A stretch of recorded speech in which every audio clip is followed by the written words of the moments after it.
¿Cómo están? Sean muy bienvenidos a esta nueva edición de Ajedrez, el arma de Arequín. En esta oportunidad nos vamos a centrar en la excelsa figura del ajedrecista, undécimo campeón del mundo, Robert Shane Fischer, apodado Bobby. Nacido en el seno de una familia húngaro-judía en la ciudad de Chicago, en Estados Unidos, fue un jugador que impresionó a muchos de sus compatriotas porque a una edad muy temprana empezó a desarrollar unas capacidades innatas descollantes para el juego ciencia. Se adentró en el juego de los trebejos a los 6 años de edad, habiendo comenzado a jugar con su hermana, pero conforme fue creciendo, logró encontrar algunos tutores en varios clubes de la ciudad de Chicago. Era, según dicen, un lector muy afín de los libros de teoría de aperturas y fue un jugador que descolló no solamente por su conocimiento y su preparación de apertura, sino también por su capacidad táctica espectacular. Vamos a ver en esta partida cómo la va a plasmar contra el maestro internacional chileno.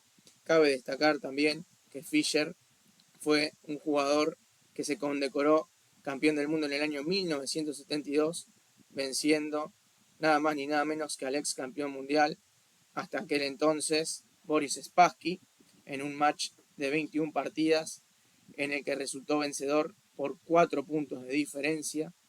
También en el año 1964 se consagró campeón de los Estados Unidos invicto, obteniendo 11 puntos sobre 11 en juego, entre otras destacadísimas actuaciones. En esta partida, en el año 1960, fue disputada en la ciudad de Leipzig, Alemania.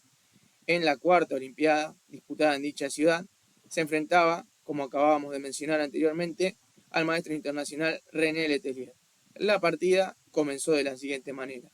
René abre con peón de dama, D4, caballo F6, juega Bobby Fischer, manteniendo la flexibilidad de sus peones y desarrollando el caballo hacia el centro, una de sus jugadas predilectas para enfrentar a las aperturas de peón de dama. C4, ocupando el centro por parte de Letelier y controlando el avance de 5 momentáneamente. G6, disponiéndose Fischer a enfianchetar su alfil en el flanco de rey. Y tras caballo C3 y alfil G7, luego de E4, ya estamos en una posición de India de rey, defensa India de rey.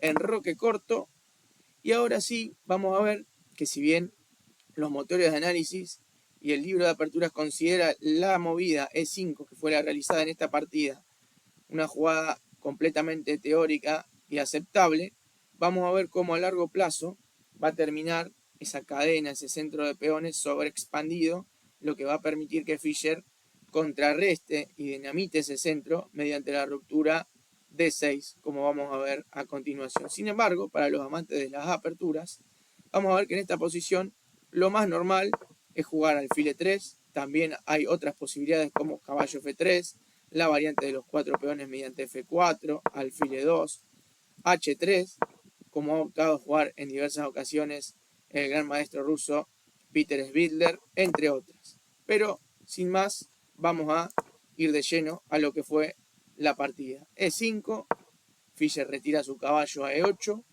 F4, ganando terreno y ganando espacio en el centro y dándole un defensor extra al peón de E5. Y acá Fischer realiza la jugada D6. En uno de sus libros, denominado 60 partidas memorables, Fischer comenta que la jugada C5 le parece buena, pero un poco inferior a la ruptura que podría haber realizado en D6, porque tras D por C5, dama 5 y alfil E3, al parecer la posición del blanco logra sostenerse con cierta comodidad y es una posición tendiente a la igualdad. Sin embargo, Fischer, que era un jugador muy activo, no se contentó con esto y prefirió realizar esta ruptura alternativa, la ruptura D6, que pone en tela de juicio rápidamente el dominio central de las blancas.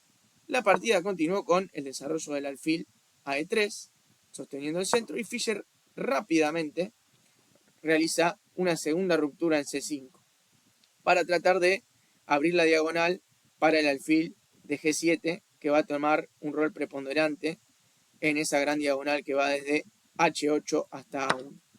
Tras D por C5, no recaptura Fischer porque eso permitiría el cambio de damas y desarrolla el caballo a C6, ejerciendo aún mayor presión sobre el peón de D5.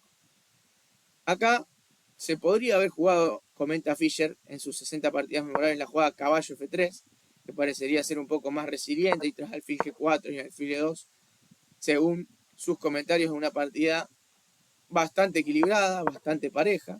Sin embargo, su oponente optó por tomar en D6. Tras E por D6, si se hubiese jugado E por D6, esto favorecería claramente al jugador de piezas negras, ya que habría grandes debilidades por casillas negras, ya sea la diagonal de H4 E1, como asimismo, tras caballo por D6 se abriría la columna E, a donde estaría quedando en una red en la que estaría bajo una clavada absoluta el rey en E1, el alfil clavado, buena posición del alfil de G7 que controla la gran diagonal y ejerce gran presión sobre el caballo C3, se predisponen rápidamente a salir las piezas por F5 y prontamente se van a conectar también las torres, teniendo una ventaja de desarrollo avasalladora Fischer en este caso. Por lo tanto, lo que se jugó en la partida fue el salto del caballo E4, una jugada considerada un error. Se amenaza directamente el caballo vía alfil F5 que debe retirarse. Se va a G3 en la partida, sin embargo comenta Fischer que lo mejor para las blancas, para tener una posición más combativa, hubiese sido capturar el peón de D6 y que se produzcan grandes cambios en esa casilla. Tras dama por D6, dama por D6 y E por D6, el alfil bien podría capturar el peón de B2, pero tras torre D1 la posición se equilibra y hay ciertas chances de las blancas por jugar a las tablas. Sin embargo, esto no fue lo que aconteció en la partida. Como bien comentamos, el caballo regresó a G3, el alfil se quitó la posibilidad de ser capturado doblando peones en la columna F y regresó a E6, no solamente poniendo cierta presión sobre el peón de C4, sino también manteniendo la pareja de alfiles Fischer. Caballo F3 para reforzar el centro y dama C7, cediéndole quizás la columna D a la torre de A8 que todavía no se introdujo al juego. Dama B1, tratando de forzar la apertura de líneas, de buscar la ruptura en F5, y Fischer se adelanta mediante D por E5, dinamitando por completo el centro. F5, poniendo en aprietos al alfil de E6, sin embargo Fischer encuentra una jugada de contraataque, como lo es el avance de peón a E4, ganando un tiempo también sobre el caballo de F3.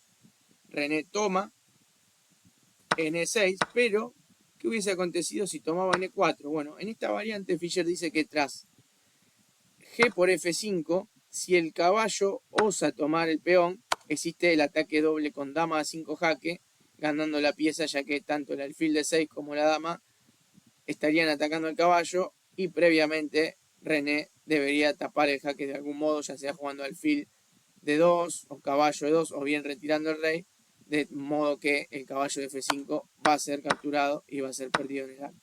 Por eso, en este caso, opta por capturar el alfil y no entra en las complicaciones que podrían haberlo dejado con una pérdida seria de material. F por E3, G por F3 y juega F5 Fischer, una jugada muy interesante, tratando de anticiparse al F4, F5, que podría plantearle el blanco, y también que digamos encerrando y logrando atrapar y acorralar al peón de 6 que ya estando en sexta fila no puede realizar la captura de paso y que se vuelve un nuevo objetivo de ataque.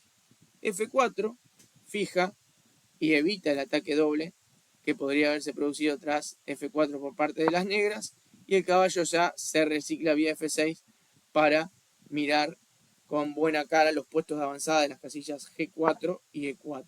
Tras alfil E2, tratando de completar el desarrollo, Fischer coloca su torre de F8 en la columna E, mirando por rayos X al alfil de 3, no solamente amenazando el peón de 6, rey F2 y torre por E6. trata de sostener la columna René llevando su torre a la disputa vía E1 y torre de A a E8, el doblaje que va a ser decisivo, ya veremos el motivo. Alfil F3, y acá pausen un momento el video, tómense un tiempo para encontrar un remate directo con piezas negras. Bien, ahora sí, si ya encontraron el remate, la jugada brillante que realizó Fischer es torre por E3, sacrificio de calidad. Tras torre por E3 y torre por E3 se extrae el rey hacia el centro del tablero y acá Fischer encuentra un remate brillante, sacrificando la dama. Dama por F4 y en este preciso instante se rindió el maestro chileno. Pero vamos a ver qué hubiese acontecido si hubiese tomado la dama. Bueno, sencillamente tras alfil H6, esto sería nada más ni nada menos que jaque mate. Ahora bien, sin tomar en F4, se podría haber jugado también el movimiento rey F2.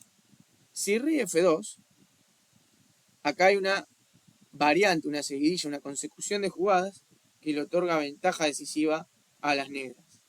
La jugada es caballo G4 primero, jaque, aprovechando la clavada absoluta que hay sobre el alfil que no puede tomar, rey G2, caballo E3 jaque, tratando de desviar al rey de la defensa del alfil.